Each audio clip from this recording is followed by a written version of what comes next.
സംരംഭകനും രാഷ്ട്രീയക്കാരനുമായ Vivek Ramaswamy Tesla ഉടമ Elon മസ്കിനൊപ്പം government efficiency വകുപ്പിന്റെ ചുമതലയായി നാമനിർദ്ദേശം ചെയ്യപ്പെട്ടിരിക്കുകയാണ്. ഇതിനു പിന്നാലെ സർക്കാർ ജോലിയിൽ കൂട്ട പിരിച്ചുവിടൽ നടത്തുമെന്നാണ് ഇന്ത്യൻ വംശജനായ വിവേക് രാമസ്വാമി പറയുന്നത്. ഞാനും മസ്കും കൂടി നിരവധി യോഗ്യരല്ലാത്ത സർക്കാർ ഉദ്യോഗസ്ഥരെ പിടിച്ചുവിടുമെന്നാണ് വിവേക് രാമസ്വാമി പറഞ്ഞത്.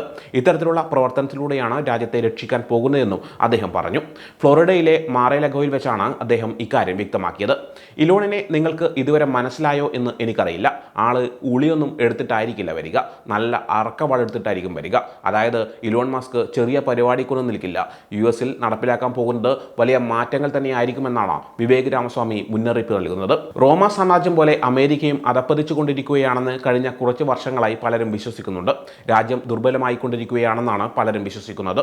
രാജ്യം യഥാർത്ഥത്തിൽ ഉയർച്ചയുടെ പാതയിലാണെന്നും ആരായാലും എവിടെ നിന്ന് വന്നാലും കഠിനാധ്വാനവും അർപ്പണബോധവും ഉണ്ടെങ്കിൽ അത്തരം കുട്ടികൾക്ക് വിജയിക്കാൻ കഴിയുന്ന ശക്തമായ ഒരു അമേരിക്കയാണ് വിഭാവനം ചെയ്യുന്നതെന്നും അദ്ദേഹം പറഞ്ഞു. അമേരിക്കയിലെ ജനങ്ങൾക്ക് അഭിപ്രായം പറയാനുള്ള സ്വാതന്ത്ര്യം ഉണ്ടാകുമെന്നും അവരുടെ ജാതിയോ നിറമോ നോക്കാതെ ജോലി ലഭിക്കുമെന്നും വിവേക് രാമസ്വാമി പറഞ്ഞു. US-ൽ വലിയ മാറ്റം തന്നെ ട്രംപ് അധികാരത്തിലെത്തുന്നതോടെ വരുമെന്ന് തന്നെയാണ് പല നിരീക്ഷകരും പ്രതീക്ഷിക്കുന്നത്. സ്വന്തം ക്യാബിനറ്റിലെ സുപ്രധാന പദവികളിൽ വിശ്വസ്തരെ നിയമിച്ചിരിക്കുകയാണ് ട്രംപ്. ചീഫ് ഓഫ് സ്റ്റാഫ്, ദേശീയ സുരക്ഷാ ഉപദേഷ്ടാവ്, നാഷണൽ ഇന്റലിജൻസ് ഏജൻസി ഡയറക്ടർ എന്നീ പദവികളിലേക്കാണ് ട്രംപ് വിശ്വസ്തരെ നിയമിച്ചിരിക്കുന്നത്.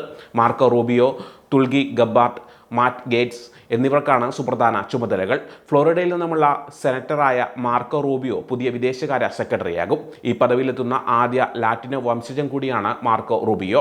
നിർഭയനായ പോരാളിയെന്നും റിപ്പബ്ലിക്കൻ സഖ്യകക്ഷികളുടെ യഥാർത്ഥ സുഹൃത്തെന്നുമാണ് റൂബിയോയെ ട്രംപ് വിശേഷിപ്പിച്ചത്.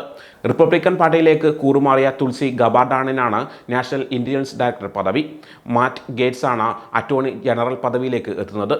ട്രംപിന്റെ വിശ്വസ്തനും ഫ്ലോറിഡയിൽ നിന്നുമുള്ള ജനപ്രതിനിധിയാണ് മാറ്റ് ഗേറ്റ്സ്. നിരവധി കേസുകളിൽ അന്വേഷണം നേരിടുന്ന ഗേറ്റ്സിനെ അറ്റോർണി ജനറലായി നിയമിച്ചതിൽ റിപ്പബ്ലിക്കൻ സെനറ്റർമാർ ആശങ്ക പ്രകടിപ്പിച്ചിട്ടുണ്ടെന്നും റിപ്പോർട്ടുകൾ വരുന്നുണ്ട്.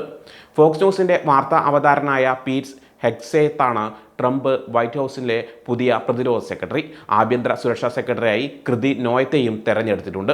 അതേസമയം ഫോർബി പോലുള്ള പ്രതിഷേധങ്ങൾ ട്രംപ് അധികാരത്തിലെത്തുന്നതോടെ നടക്കാൻ സാധ്യതയുണ്ടെന്ന റിപ്പോർട്ടുകളും പുറത്തു വരുന്നുണ്ട്. ട്രംപ് പ്രസിഡന്റായതിന് പിന്നാലെ സ്ത്രീകൾക്കെതിരെ ബലാത്സംഗ ഭീഷണികളും ഓൺലൈൻ അധിക്ഷേപ പോസ്റ്റുകളും വർദ്ധിച്ചതായി ഇൻസ്റ്റിറ്റ്യൂട്ട് ഫോർ സ്ട്രാറ്റജിക് ഡയലോഗ് പ്രസിദ്ധീകരിച്ച ഡാറ്റകൾ സൂചിപ്പിക്കുന്നുണ്ട്. പലരും ഇൻബോക്സിലടക്കമെത്തി സ്ത്രീകൾക്ക് മോശം സന്ദേശങ്ങൾ അയക്കുന്ന അവസ്ഥ വരെ ഉണ്ടായി. പ്രത്യുൽപാദന അവകാശങ്ങളും ലിംഗസമത്വവും പോലെയുള്ള സ്ത്രീ കേന്ദ്രീകൃത സാമൂഹിക നയങ്ങൾക്കെതിരെ പ്രതിഷേധിക്കാൻ ട്രംപിന്റെ വിജയം പലരെയും സ്വാധീനിച്ചതായി ISD ഡാറ്റ സൂചിപ്പിക്കുന്നു. സ്ത്രീകൾക്കെതിരെ ഓൺലൈൻ വഴി ആക്രമണങ്ങൾ നടത്താൻ ഇനി ഭയപ്പെടേണ്ടതില്ലെന്നാണ് ട്രംപിന്റെ ജയത്തിന് പിന്നാലെ പലരും വിശ്വസിക്കുന്നതെന്നും ISD പറയുന്നു.